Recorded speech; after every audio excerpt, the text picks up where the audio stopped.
Your tomatoes have been showing spots for 3 weeks. You have spent $47 on sprays. The spots are still there. Your squash are wilting by noon even when the soil is wet. You bought a root stimulator last spring. $14. The roots are still struggling. Your seedlings keep damping off. One by one. You lost 11 last month. You blame the seeds. You blame the weather. You blamed yourself. I want to show you something. There is a bottle at your pharmacy right now. Bottom shelf. Brown plastic. The label says hydrogen peroxide, 3%. It costs $1.19. That bottle will do everything those 3 products promised you, and then some. And it will not leave a single trace of chemistry behind in your soil when it is done. Your plants have been waiting for this. And the people selling you those other bottles have known about it for a very long time. Stay with me. My name is Elias Holt. I am a 5th-generation homesteader. My family has worked this same 42 acres in the hill country of Tennessee for longer than anyone in my county can remember. I have not bought a commercial fungicide, pesticide, or root stimulator in 11 years. My wife Clara tends a kitchen garden that feeds this family from April through November. My 2 sons, aged 9 and 14, know how to read a sick plant the way most kids their age know how to read a screen. We do not use what we cannot understand, and we do not pay for what the land already provides. What I am about to tell you today is the part that still makes me quietly angry when I walk down the garden center aisle and see what they are charging people for it. By the end of this video, you will know exactly how to use hydrogen peroxide in your garden, the right concentration for each problem, the right timing, the right method. You will spend less than $2. You will get results within days, not weeks. Now let me tell you something the garden industry has known for a long time and has very little commercial incentive to tell you. Hydrogen peroxide breaks down into 2 things when it is done working: water and oxygen. That is all. No residue. No accumulation. Nothing left behind to test for, worry about, or regulate. You cannot build a subscription model on that. You cannot get a customer to come back next season for more because there is nothing proprietary about H2O2. Every pharmacy in the country stocks it. The patent ran out before most of us were born. So instead, they take that same compound, dilute it, add a blue dye and a pine scent and a picture of a healthy tomato on the label, and they sell it back to you for $35 with a name that sounds like science. The knowledge is quiet because quiet does not sell. Stay with me. Let me start with what most folks get wrong, because if you do not understand this, none of the rest will work. Most people hear hydrogen peroxide and think bleach. They think harsh. They think chemical. They treat it like something borrowed from the medicine cabinet that has no business being in a garden. That thinking is exactly backwards. Hydrogen peroxide does not belong to the pharmacy. It belongs to the sky. Rainwater, real rainwater, the kind that falls through clean air and reaches your soil, contains trace amounts of hydrogen peroxide. It forms naturally when ultraviolet light from the sun interacts with water vapor and oxygen in the atmosphere. This is not a modern discovery. This is chemistry that has been happening since long before there were gardens or gardeners. Your soil knows this compound. Your plants have evolved alongside it. The beneficial microorganisms in healthy earth, the ones that break down organic matter and feed your root systems. Many of them produce small amounts of H2O2 themselves as a byproduct of their metabolism. It is part of how a living soil keeps itself in balance. What hydrogen peroxide does is simple. It carries an extra oxygen molecule, that is the peroxide part, and when it contacts organic material, it releases that oxygen. Fast. That burst of oxygen is what kills pathogens, fungal spores, anaerobic bacteria, the organisms that cause root rot, damping off, powdery mildew. They are killed by oxygen. Your healthy roots are not. Neither are the beneficial microbes in your soil, because they are aerobic. They run on oxygen. The same burst that kills the bad kills nothing on the good side. That is the whole game. Right there. My grandmother understood this without knowing the chemistry. She kept a small crock on her potting bench, an old stoneware piece with a hairline cracked down the side that she never bothered replacing. She would fill it with rainwater she caught off the barn roof, and she would let it sit in the sun for a day before she used it on her seedlings. She said the sun water was better for starts than well water. She was right. She just did not have the vocabulary for why. My youngest son asked me last spring why we do not just use the hose like the neighbors do. I told him what my grandmother told me first, and then I told him the science after. He nodded at both. 9 years old, already understands that the old ways and the true ways are usually the same way. Now here is the part that matters, because understanding how it works is what keeps you from using it wrong. Hydrogen peroxide, the 3% solution you find at the pharmacy, is 97% water, 3% H2O2. That ratio matters. That is the ratio that is safe for plant tissue, safe for soil biology, and still strong enough to do the work you need done. When that solution hits your soil, two things happen almost immediately.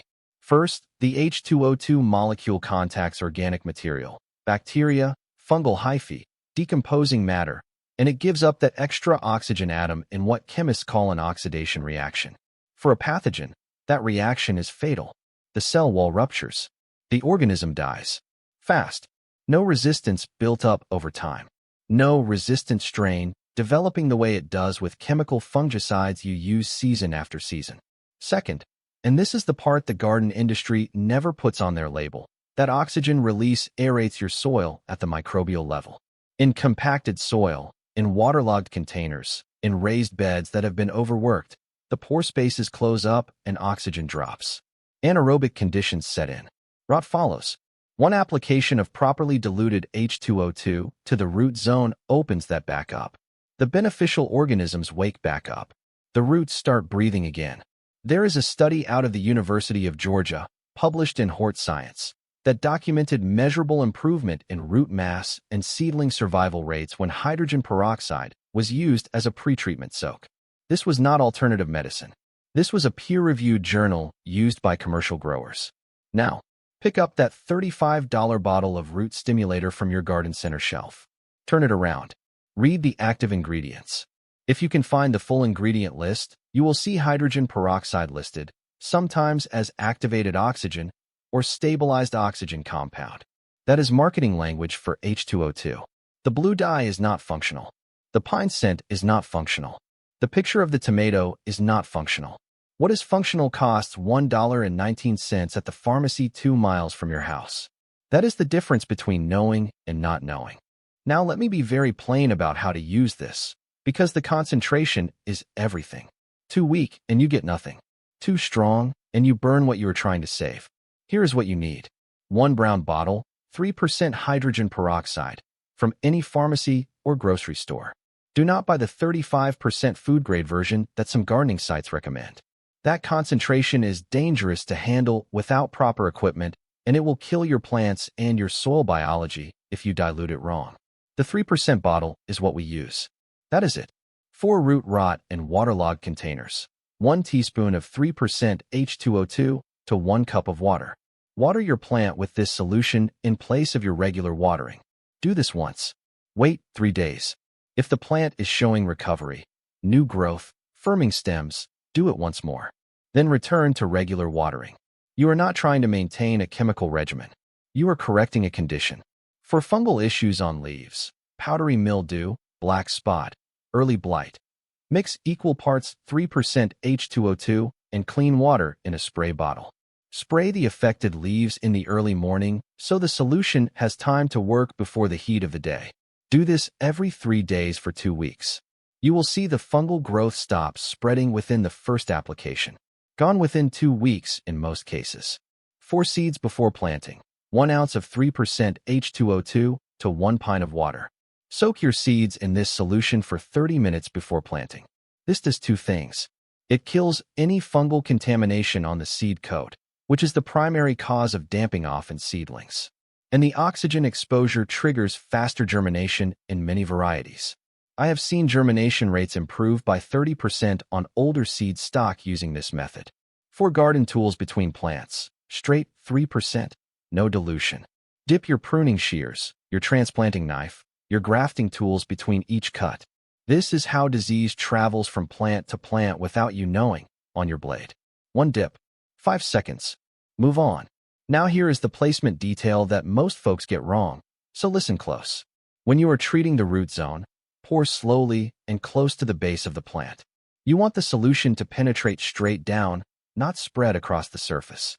Surface application does not reach the anaerobic zone where root rot lives, 6 to 8 inches down in most container plants. Slow and close. Let it travel. I put a labeled spray bottle in the garden shed next to the potting soil. Clara has one on the potting bench near the greenhouse door. She uses it on her herb starts in March, a light mist on the soil surface after transplanting. She says it cuts her losses on new transplants nearly in half. I have no reason to argue with 11 years of results. There is a man named Gerald Putnam, an old market gardener out of East Kentucky, who came to one of our farm days 3 summers ago asking about damping off. He had lost 2 full trays of tomato seedlings 2 years running. Went home, started soaking his seeds, and misting his seed starting mix before sowing. Called me 6 weeks later. 0 losses. 64 starts. All 64 made it to transplant. He said he felt foolish for not knowing sooner. I told him the information was not hidden because it was wrong. It was quiet because it was cheap. Same idea works far beyond the vegetable garden. Let me walk you through where we use it on this farm, because once you understand the mechanism, you will start seeing the applications everywhere. The chicken coop and the water flock. Add 1 teaspoon of 3% H2O2 per gallon of your flock's drinking water. Do this once a week, not every day. The oxygen release keeps algae from building up in the waterer and suppresses bacterial growth without harming the birds. Poultry water in summer gets foul fast. This slows it considerably. Same principle as the garden. Oxygen kills the anaerobic organisms that make water go bad. The greenhouse and seed starting trays. Before you fill trays with fresh potting mix at the start of the season, mist the empty trays with straight 3% H2O2 and let them dry for 30 minutes. You are killing any fungal spores left from last season. Starting clean means damping off does not get a foothold before your seedlings are strong enough to defend themselves. Houseplants and container plants that sit indoors. Root rot is the #1 silent killer of indoor plants. Overwatering creates the anaerobic conditions that pathogens love. If you have a plant that is wilting but the soil is wet, that is root rot, not drought. Unpot it, trim the blackened roots, let it dry slightly, then water back in with the 1 teaspoon per cup solution. I have brought back plants that looked finished with this method. Garden tools and propagation equipment. Any tool that contacts plant tissue should be treated between uses during disease pressure. Grafting knives, budding tools, the blade of your hori-hori when you are dividing perennials in a bed that had mildew last season. Straight 3% in a small cup. Dip, let air dry, proceed. 5 seconds of discipline saves an entire bed. Now I have to be honest with you about the limits of this, because this is exactly where I see folks oversell it, and I will not. Hydrogen peroxide is not a resurrection tool. If your plant's root system has rotted past 70%, the plant is not coming back. No spray will fix structural collapse. What H2O2 does is create the conditions for recovery. It does not do the recovering for the plant. The plant has to have enough living tissue left to respond. Concentration matters more than people realize. At 3%, diluted correctly, you are safe. If you go stronger, if you use a higher concentration and do not dilute it properly, you will burn root tips. You will kill beneficial soil biology. You will do the opposite of what you intended. I have seen people buy food-grade 35% and make a rough calculation and damage plants they were trying to save. Do not do that. The 3% pharmacy bottle, diluted as I described, that is the safe and effective range. It also will not solve a structural problem. Poor drainage, compacted soil, plants in the wrong light, chronic overwatering. H2O2 will buy you time, but it will not fix the underlying condition. Use it to treat the symptom while you address the cause. In light pressure, early-stage mildew, mild root stress, pre-planting seed treatment, you will see clear results. In heavy infestations that have been running for weeks, you will see slowing, not reversal. Set your expectations accordingly. Know what it is for, and it will serve you well. Honest is better than impressive.